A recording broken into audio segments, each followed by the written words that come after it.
কুষ্টিয়ায় BNP নেতা আরাফাত রহমান কোকোর ৫৬তম জন্মবার্ষিকী উপলক্ষে দোয়া মাহফিল এবং আলোচনা সভা অনুষ্ঠিত হয়েছে।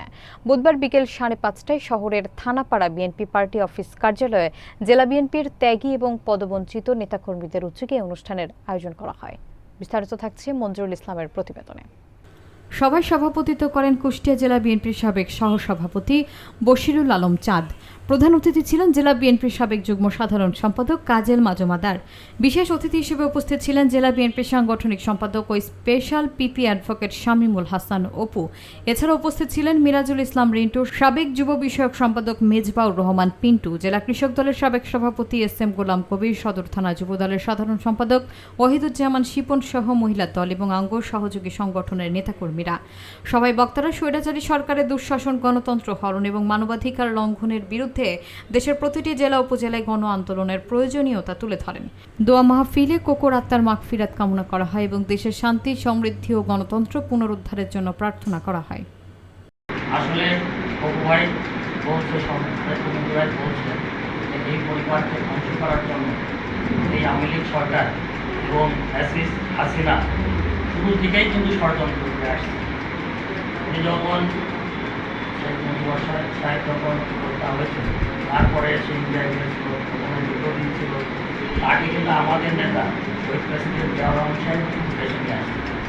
দেশে আসার কিছুদিনের মধ্যেই কিন্তু সে কি ষড়যন্ত্র করেছিল, তার কিছুদিনের মধ্যেই আমাদের নেতা শহীদ হন, শহীদ প্রেসিডেন্ট জিয়াউর রহমান।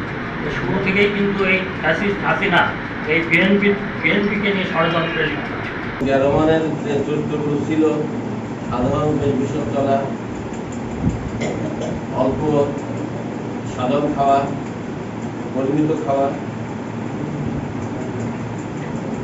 সেই পরিবারের জিয়াউর রহমান আদর্শে তৈরি প্রথম ছেলেটা, তাকে আমরা মনে করি মহানির্বাচনের সময় তার প্রতি যে নির্যাতন করা হয়েছিল, তারই প্রেক্ষিতে তার অকাল মৃত্যু হয়েছে।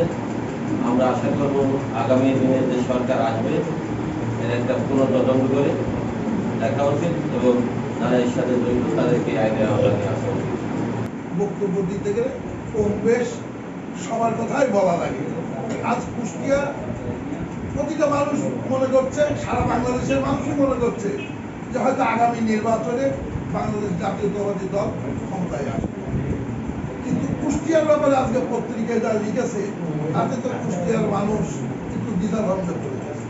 কুষ্টিয়া বিএনপির যে হাল হকিকত শুরু করেছে এই মামুবাগের দুইজন মিলে, তাতে বিএনপির জন্য অস্মরণীয় সংকেত দেখা দিয়েছে। যেহেতু কুষ্টিয়াতে জামাত সহ আর অন্যান্য দলের ভালো প্রার্থী আছে, জানি না আমাদের প্রার্থী কাকে করবে।